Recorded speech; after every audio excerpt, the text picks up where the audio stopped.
Sejam bem-vindos ao meu primeiro voto do Observador. Continuamos a falar com jovens de 18 anos recém-feitos que vão votar pela primeira vez no próximo dia 30 e hoje estamos na Escola Profissional de Teatro de Cascais com um aspirante a ator, mas que vai ser também no próximo dia 30 eleitor. Manuel Ruiz, bem-vindo ao meu primeiro voto. Vais votar no próximo dia 30? Claro que sim. Acho que é um dever de todos e é, no fundo, uma oportunidade para conseguirmos ter algum impacto e algum papel, não é? Mesmo que seja mínimo na política e nas decisões que são tomadas por nós todos os dias. E como é que tu estás a informar a tua decisão, Manuel? Como é que tens preparado para o dia das eleições? Para além de ler as propostas e os programas eleitorais, também tentei informar-me das ideologias, portanto, da base e do que é que está por trás destes programas eleitorais.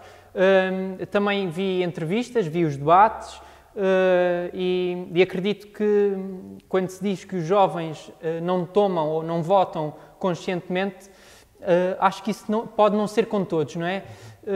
E acho que o problema dos votos com os mais jovens não é tanto um voto desinformado ou inconsciente, mas muito falta de disciplinas, destes assuntos serem abordados de uma forma imparcial e então os jovens acabam por decidir não votar porque acham que não vai ser uma decisão suficientemente informada, ou seja, por que motivo for, e então acho que esta abstenção dos jovens tem que ser pensada por todos e todos nós pensarmos o que é que podemos fazer para diminuir este problema. E tu vais votar, mas não só, pelo que sei, vais também participar numa mesa, vais estar presente numa mesa de votos. Verdade. Como é que te envolveste? Qual foi o ímpeto que se gerou em ti para que te envolvesses desta forma no ato eleitoral? Então, eu já acompanhava e era simpatizante de um partido mesmo antes de ter 18 anos e recebi no e-mail a proposta, não é? Portanto, necessitavam de pessoas. E eu pensei, por que não? Acho que é algo que cada vez tem que ser mais valorizado e o dia de ir às urnas é algo mesmo importante, algo que tem que ser um dia de peso para todos nós, não é? É o dia que se toma muitas decisões e então acho que faria todo e faz todo o sentido a minha contribuição, mesmo que seja muito jovem, nas mesas e neste ato eleitoral. E se por um lado já estás a participar, não politicamente, mas pelo menos civicamente dessa forma, no futuro vias-te a ser envolvido de outra forma, já que tens tão presente a noção, pelo menos, a importância do voto e da política? Sim, acredito que no futuro, e acho que Portugal e o mundo está a caminhar por aí, a participação cívica, através talvez de uma democracia mais direta, em que os cidadãos são diretamente informados e são eles não que escolhem alguém para representar, mas são eles que efetivamente tomam as decisões e acredito que esse é o caminho, não é? Uma ação cívica, uma participação cívica que possa ter como consequência políticas efetivas, não é? Portanto, não ficar só na participação cívica para dizer que se ouve os cidadãos, mas também com a voz dos cidadãos realmente tomar-se decisões e os políticos não só, ou seja, nós como eleitores não confiarmos o voto nos políticos e eles fazerem o que querem, mas haver este contacto direto e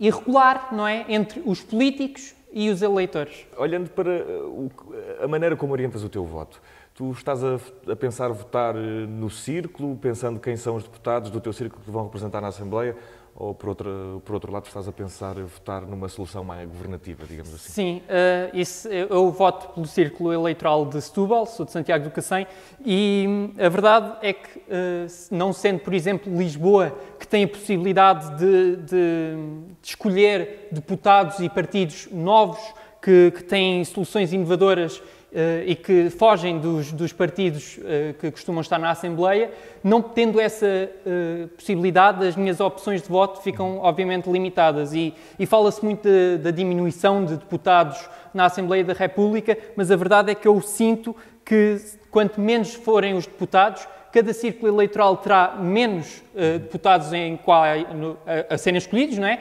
E isso, por consequência, faz com que os partidos pequenos nem sequer possam ter um único deputado. E considero isso negativo. Acho que quanto mais pluralidade de opiniões e de ideias e de ideologias houver no Parlamento, mais positivo é.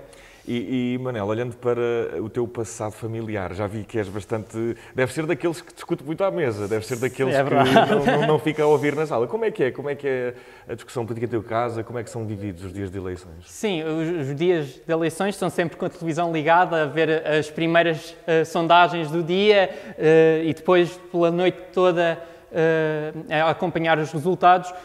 Acredito que, e também há talvez a ideia de que os jovens seguem muito os passos familiares e os partidos, mas eu não concordo. Acho que os jovens cada vez mais procuram informar-se por eles, não é? Pela internet, pelos motivos e pelas formas que forem, e essa ideia dos jovens só seguirem e só votarem o que os pais ou que os tios, avós, o que for, votam, acho que é uma ideia desatualizada. E olhando para isso, precisamente, que estavas a dizer dos políticos, aliás, dos jovens se informarem nas redes sociais, achas que os políticos conseguem usar essas plataformas para chegar aos jovens? Já estamos aqui com um gap, já?